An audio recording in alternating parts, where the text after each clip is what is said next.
Thanks very much, Charlie. How are you all feeling? Yeah, I was afraid of that. So I'm going to pull you in. This is a conversation about communications. There's going to be a quiz. So I want you to be thinking about your own communications challenges, how to promote your own work, and to talk about it. So if we can bring up the PowerPoint. I'm going to talk to you for 30 seconds about my organization, the Opportunity Agenda, in a non-solicitation-y way. And then I want to share these lessons with you that we've learned over the course of over a decade. So the Opportunity Agenda is a social justice communication lab. We use communication and culture to move hearts, minds, and policy towards greater and more equal opportunity for all. And we work with social justice leaders, advocates, and service providers, and elected officials, and faith leaders, and business leaders, united by a shared commitment to promoting greater and more equal opportunity, to upholding basic rights, and to the idea that we're all in it together. We do a lot of public opinion and media research. We produce communications tools and training. We trained over 750 leaders and spokespeople last year. We pitch stories to the media, and increasingly we're working with artists and creatives and entertainers who are committed to moving hearts and minds as well. We have a lot of resources on our website, opportunityagenda.org. You go to our website. It's a great website for the year 2011, I would say. We're launching a new website in about 2 months, but you can still find everything on the website, including some new public opinion research that I think most of you, knowing what you do, will find relevant. So do check us out there. Okay.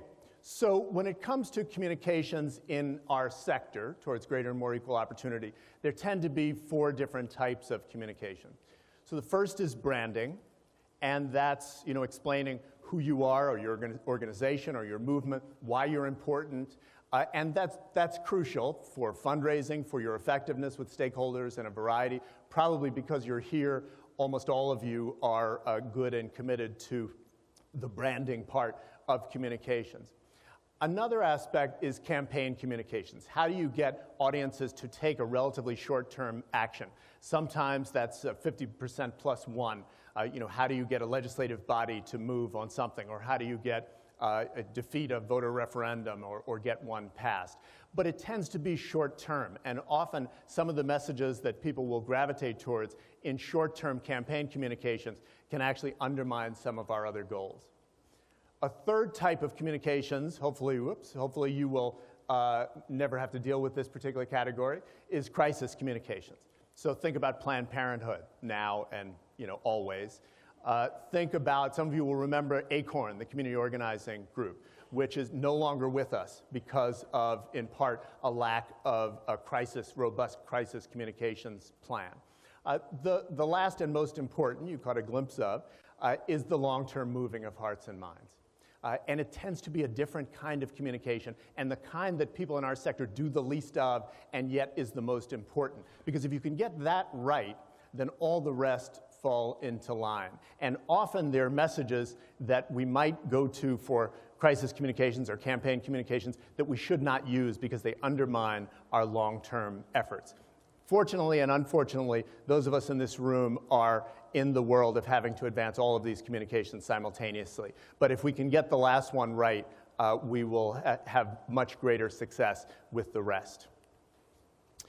If you have any questions about the fact that communications matter for moving policy, for affecting people's lives, think about marriage equality, think about the gun rights movement and how relentlessly telling the story of how the Second Amendment to our Constitution somehow empowers people to privately own handguns and semi-automatic weapons was ultimately a successful movement, an incredibly powerful force. Think of the Tea Party, the Dreamers, who we've talked about, Fight for 15, and Black Lives Matter. Communications being a crucial part of that effort, along with organizing and litigation and other strategies. I don't know why this keeps jumping ahead. Wanted to mention the idea of narrative, because we hear that a lot these days, but I think a lot of people don't really know what it is, even some of the people who are using the word. For us, it is a big story rooted in shared values and themes, shared being an important part.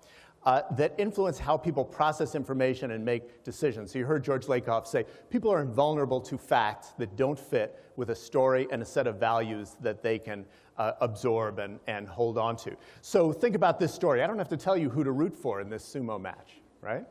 There is a value statement, a moral, and there's an underlying narrative, right? Which is what? David and Goliath, right, absolutely. I don't have to explain that to you, and that's an important part of narrative, is that your audience will fill in the details, so you better have the right narrative, because there's going to be a lot that you don't say that they're going to nonetheless take away from your story. So here's the quiz. This was, some of these items came to me from Jaime Uceta, who's here in the room. So I want you to just shout out. If this part is a branding quiz. If I said to you, computer plus creative plus genius, what brand? Apple. Okay, nobody said Gateway, right? All right. And if I said to you, car plus safe, what brand? Volvo, right? Some people used to say Volkswagen, no more. Nobody says Volkswagen anymore. But you're right. Oops. But how did you know that?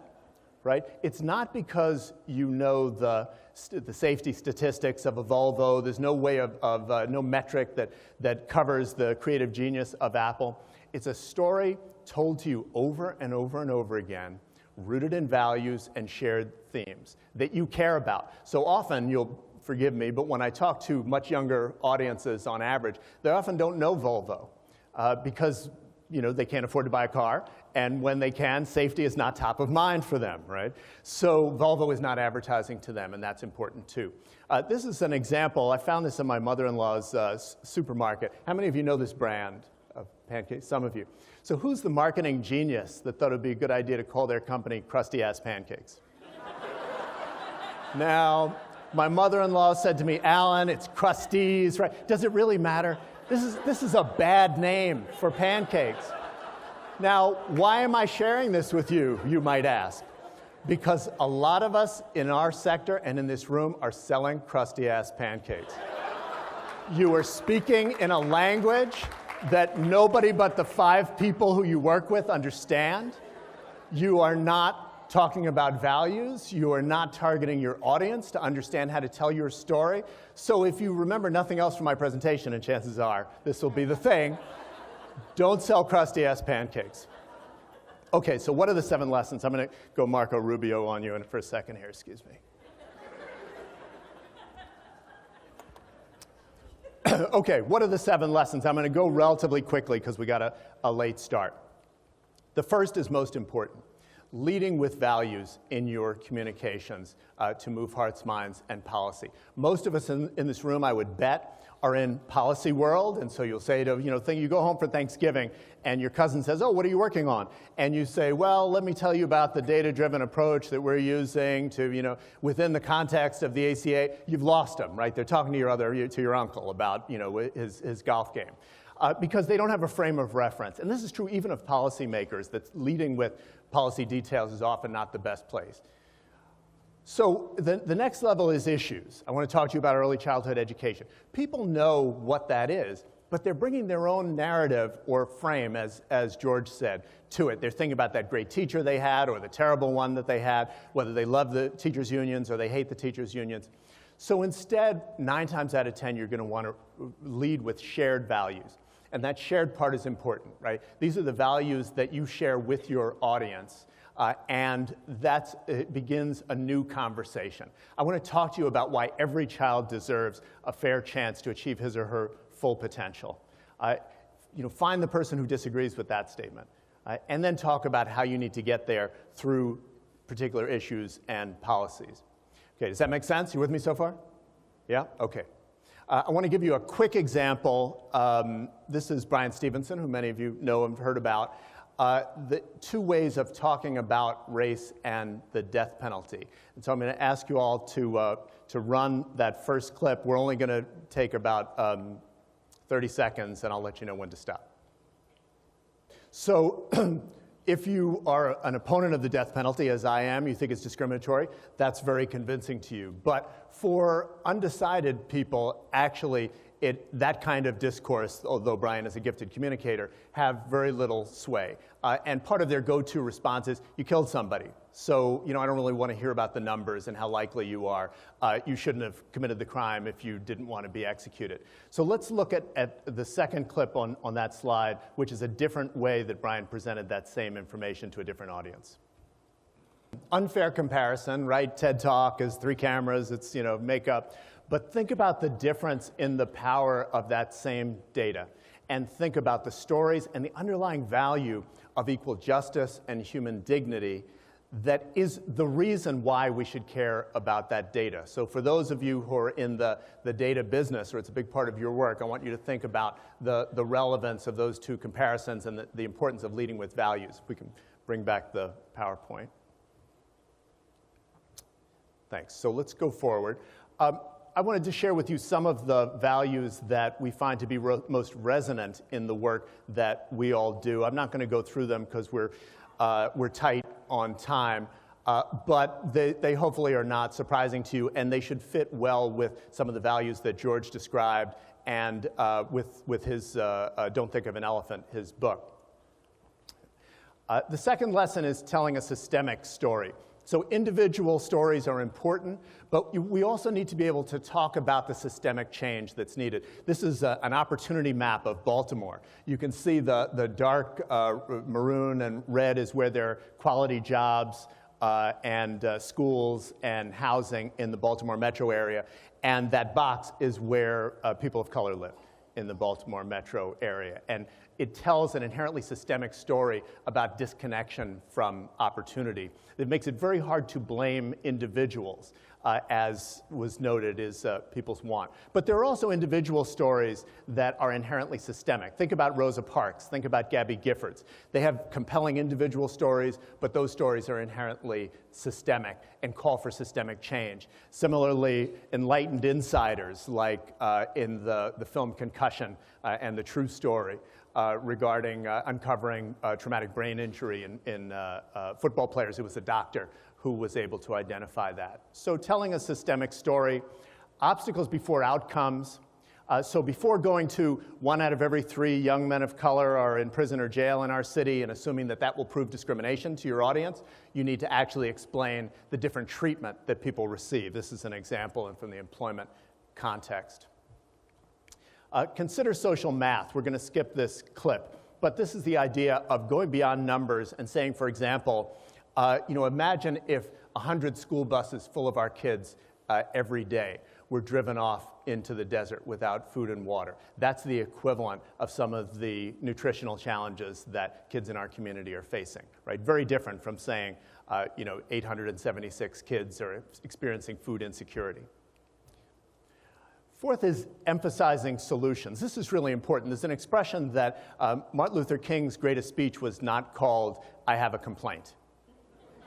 Right? Most of you are in the solution business, and yet our communications often overemphasize the problem to the exclusion of the solution and what we're for. Americans are in no mood to hear about a new problem for which there is not an intuitive solution.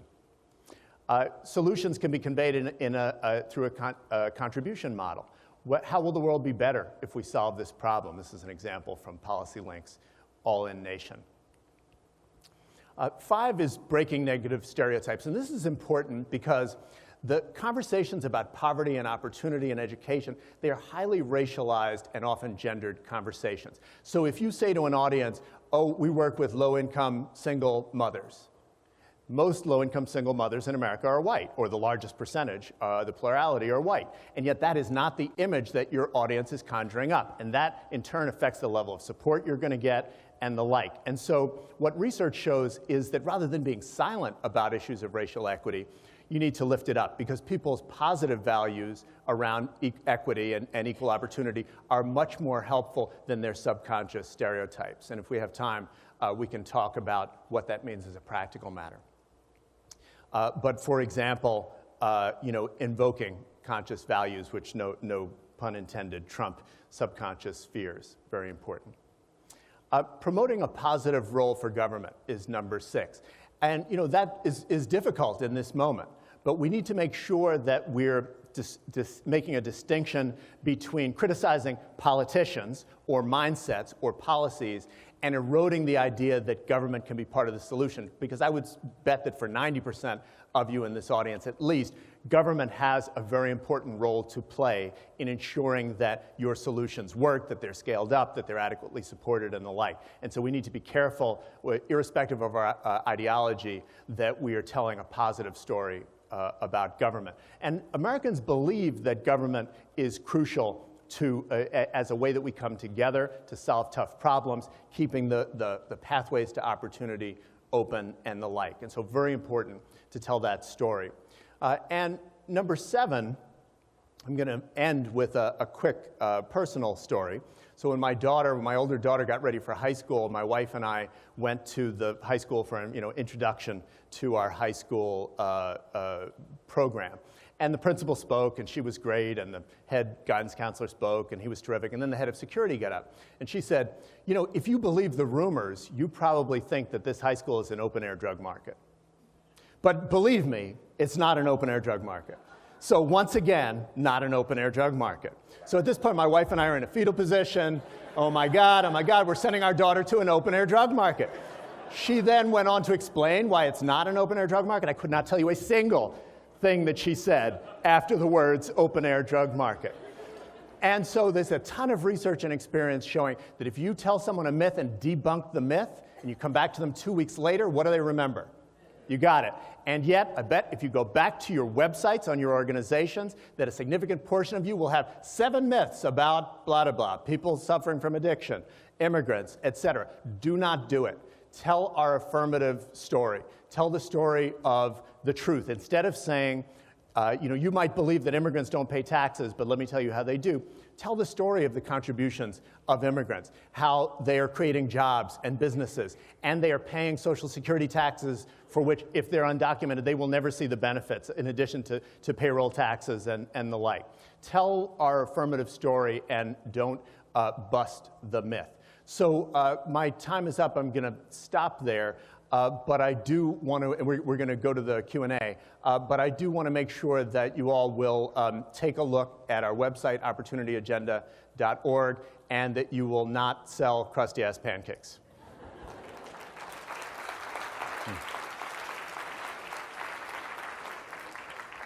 Charlie, are you going to do the Q&A, or how do you want to work it? We have mics on the floor. We have time for some Q&A. I will say one thing. Because of our challenge, we are leaning into the break. If you need to take care of yourself, do that. But I feel the energy in the room, and folks have questions. So great. We'll start with the second, because the first one's always difficult. Let's go right to the second question. Yes. Hold on 1 second, Tony. Come on over. There you go. Thanks, Julie. Hi.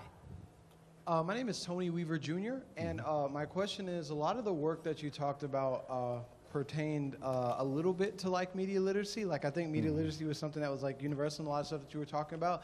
As social impact professionals, how do you think we can bring media literacy into our work in a way that aligns with what we're currently doing? Yeah, that's a great question. So first of all, media literacy is crucial because we need to be informed, and we need our audiences and the people we work with to be informed consumers of the media, whether it's online or the nightly news, nightly local news, which is not our friend for most of the issues that we want. And so unpacking those narratives is crucial. And I think just literally incorporating, hey, let's watch this story that was on the news last night, and they're much easier to grab than they used to be. And let's deconstruct. How could they have told this story? What might be the right way? A very quick anecdote is a television station in Chicago, one of the Fox affiliates, ran a story about a shooting, and they interviewed a little boy who was 5 years old, and they asked him, what do you think? And he said, I don't like what's happening here. I'm going to get me a gun. 5 years old, and they ended the story. The Maynard Institute dug up the original interview in which the little boy said, I'm going to get me a gun. I want to be a police officer. And they edited that out. It makes me angry every time I tell the story. We need to share that kind of story so that people understand that what they see in the news, what they see in the media, is constructed based on the stereotypes that reporters, editors, and producers are carrying around. So hopefully that gets to your question. We go. Oh, great. Thank you for being here. What have you found to be effective ways to hold media accountable? So when we see these images and we know that they're not true and they don't work, how do everyday people start to push back on that? Yeah, well, media companies are running scared now. And so there's a lot of room online, directly, and through organizations like Color of Change. At the community level, ask for a meeting with the producers and editors in your local television station or newspaper and say, look, we've watched your reporting for the last 3 weeks, and here's how often people of color were depicted in handcuffs.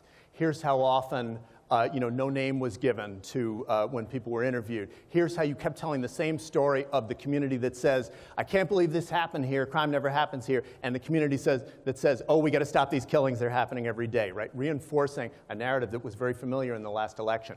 They're scared of that, those conversations, and things will improve. Look at the Oscars that we just saw.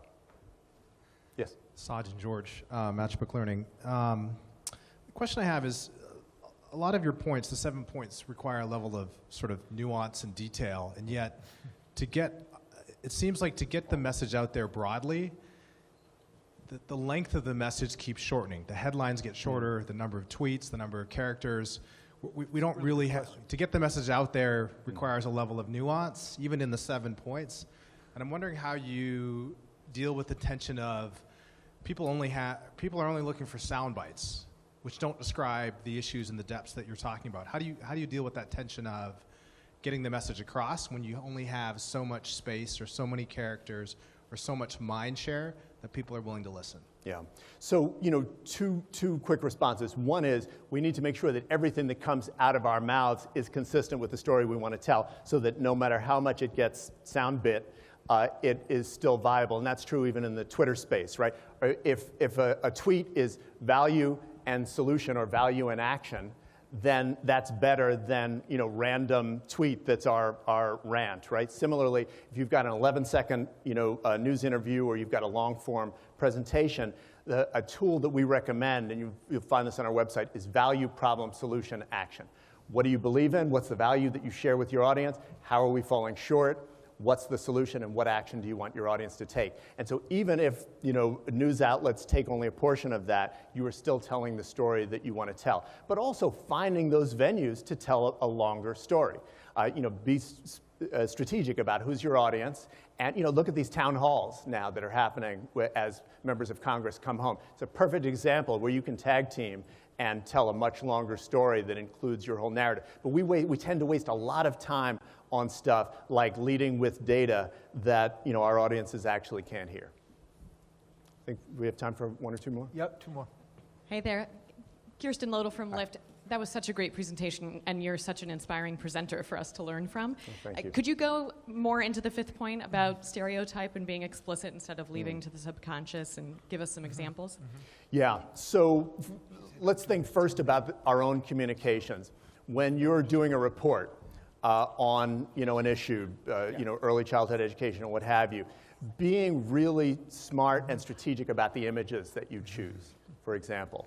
You want it to be representative of the communities you work with. You also want to tell a story that is inclusive. You want to avoid stereotypes and kind of be aware of what those are.